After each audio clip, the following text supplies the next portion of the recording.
ప్రజలు మీ అందరికీ నా హృదయపూర్వక వందనాలు. మీరందరూ సంతోషంగా ఆనందంగా ఉన్నారా?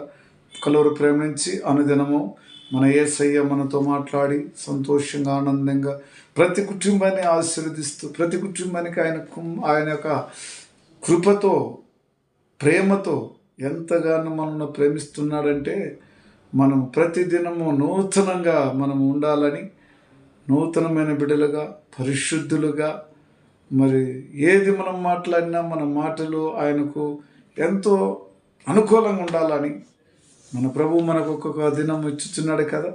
మరి అయితే ఈరోజు నేను కూడా నీ కుటుంబంలో నీ బిడ్డల గురించి, నీ భర్తని గురించి, లేక భార్యని గురించి, ఈ విధంగా బాధలతో చింతలతో ఒక్కొక్కరు ఇబ్బందులు ఉంటున్నారా, దుఃఖములు ఉంటున్నారా, శ్రమలు ఉంటున్నారా, అవన్నీ కూడా మన ప్రభువు చూచుచున్న తండ్రి కాబట్టి మనందరినీ ఆ ఇబ్బందుల నుంచి విడుదల చేసే తండ్రి ఖచ్చితంగా విడుదల చేస్తాడు.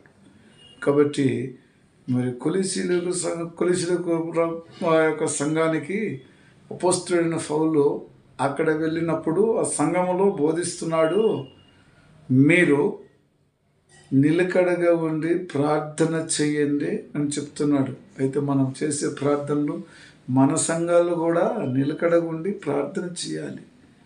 మరి ప్రభు ఈరోజు ఇచ్చిన వాగ్దానం బట్టి చూసినట్లయితే మరి మనము ఏ విధంగా మనం ప్రార్థించాలా, కృతజ్ఞత కలిగి నిలకడగా ప్రార్థించాలని ప్రభు మనకు మరి విధమైన మాటలతో ఆ యొక్క కొలెసి సంఘంలో అపోస్తలుడైన పౌలు గారు అక్కడ వారికి బోధన యందును కూడా సత్యం ఎల్లపరచాలని ఒక ఉద్దేశంతో అక్కడ వెళ్ళినప్పుడు మీరందరూ దేవుని సత్యాన్ని ఎల్లపరచడానికి దేవుడు నాకు ఒక శక్తిని బలాన్ని ఇచ్చి ఆయన దయతో ఆయన వాక్యమును వెల్లడపరచటానికి తండ్రి నాకు సహాయం చేయవాలని చెప్పి మీరందరూ కూడా సంఘంలో ఉన్న వారందరూ కూడా మా గురించి ప్రార్థన చేయమన్నాడు. ఈరోజు నేను కూడా ఒకరిని గురించి ఒకరు ప్రార్థన చేయాలి. ఆ ప్రార్థనలో చాలా శక్తిని బట్టే ఆ కొలిసి సంఘంలో ఉన్న వారితో మాట్లాడబడినారు. కాబట్టి ఈరోజు మనతో కూడా మరి మాట్లాడుతున్న కలువరు ప్రేమలో కూడా ప్రతి ఒక్కరు కూడా ప్రతి కుటుంబం గురించి, మరి ఆన్లైన్లో కలుస్తున్న ప్రతి బిడ్డల గురించి, ప్రతి కుటుంబంలో ఎన్ని ఇబ్బందులు, ఎన్ని బాధలు ఉండొచ్చు, దుఃఖంలో ఉండొచ్చు, మరి వాటంటిని కూడా ఎలా మనము వారిని సమాధానపరచగలము? మాటలతోన, ప్రార్థనతోనే కదా.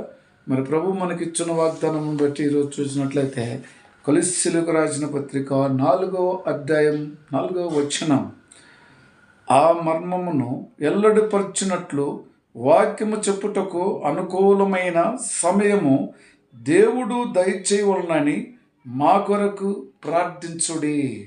అనుకూలమైన సమయము దేవుడే మాకు దయచేయాలని మా కొరకు ప్రార్థించమని ఆ సంఘమును అడుక్కున్నాడు.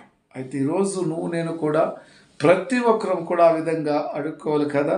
ఎందుకంటే దేవుని యొక్క మర్మములు చాలా మరి అద్భుతములు, ఆశ్చర్యకరమైన అలాంటివి ఉంటాయి.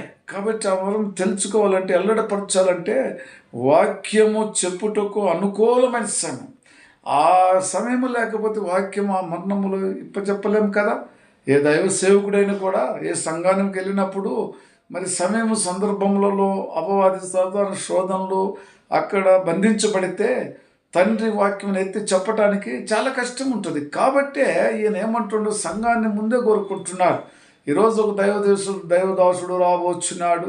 ఆ సంఘములో మరి ప్రత్యేకంగా ఆయన మర్మములు చెప్పటానికి, ఆ వాక్యములు వినటానికి, గ్రహించుకునటానికి మాకు హృదయం ఇచ్చి ప్రభువా మంచి వాతావరణమును దయచేసి మరి ప్రార్థన ద్వారా మరి శోధన లేదంటే విడుదల చేసి పరిశుద్ధాత్మ ఇక్కడ నింపబడి మీ కృపను చూపించమన్నట్టుగా మనందరం ఏం చేయాలా? ప్రార్థించాలా.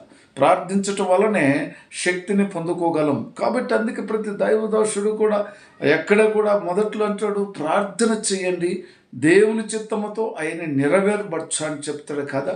అయితే ఈరోజు అదే పౌలు గారు చెప్పిన మాట.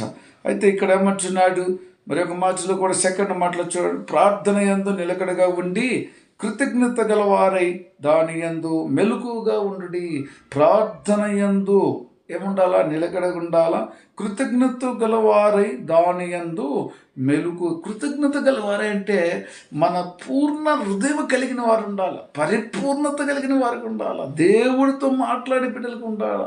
అనుదినము మెలుగుండి ప్రతిరోజు ఎక్కువలో మెలుకులో ఉండి ఆయనతో ప్రార్థించే వారికి ఉండాలని ఇక్కడ వాక్యంలో మనము క్లుప్తంగా తెలుసుకోవచ్చునా.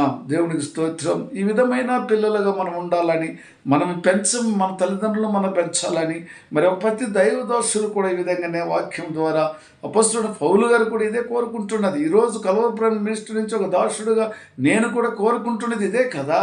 మరి మనం ప్రార్థన లేని వారుగా ఉండి ఏది కూడా మరి ఫలితము పొందలేమని ఖచ్చితంగా ప్రతి ఒక్కరూ తెలుసుకోవలసినదిగా నేను మనవి చేసి మిమ్మల్ని అందరూ అడుక్కుంటున్నాను.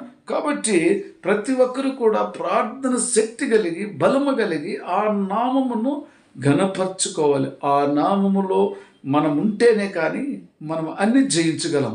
దేవునికి స్తోత్రం. ఈ విధంగా ప్రభు మనకి దినం మీ కృప ఇచ్చినందుకు మీ కుటుంబంలో ఆశీర్వదింపబడి దీవింపబడాలని మరి సమయంలో ప్రార్థన చేసుకుందామా. ప్రేమ కృప జీవగల తండ్రి పరిశుద్ధుడా, నీ పాదములకు వందనాలు స్తుతులు స్తోత్రునైనా. అవునయ్యా, మేము మెలకుగా ఉండి నా ప్రభువ మీ వాక్యములు ఉన్నట్టు మరణములను ప్రతి ఒక్కటి కూడా తెలుసుకొని ఆ వాక్యానికి సమయమును మాకిచ్చి ప్రతి దైవదాసుడు ప్రతి ఒక్క విశ్వాసి కూడా నాయన నిన్ను మరి ఈ లోకములో అనేకమైన శోధనలు ఉన్నప్పుడు తప్పించుకొని ఏ సమయంలో అయితే నా ప్రభువ మీరు మాతో మాట్లాడబోతుండో, మీ అమూల్యమైన ముత్యములు మాకు తెలియపరచబోతుండో, మీ మరణములు మాకు తెలియపరచబోతున్నారు, అలాంటి అన్నీ కూడా నా ప్రభువ మాకు తెలియపరచడానికి ప్రతి దైవదాసుడుకు శక్తిని పరిశుద్ధాత్మనిచ్చి వారు మాట్లాడుతున్న ప్రతి మాట మీరై మాట్లాడి ప్రతి కుటుంబానికి ఆశీర్వాదకరంగా దీవెనకరమైన కృప దయచేస్తామని యేసుక్రీస్తు నామములో ప్రార్థించున్నాను తండ్రి. Amen. Praise the Lord. God bless you.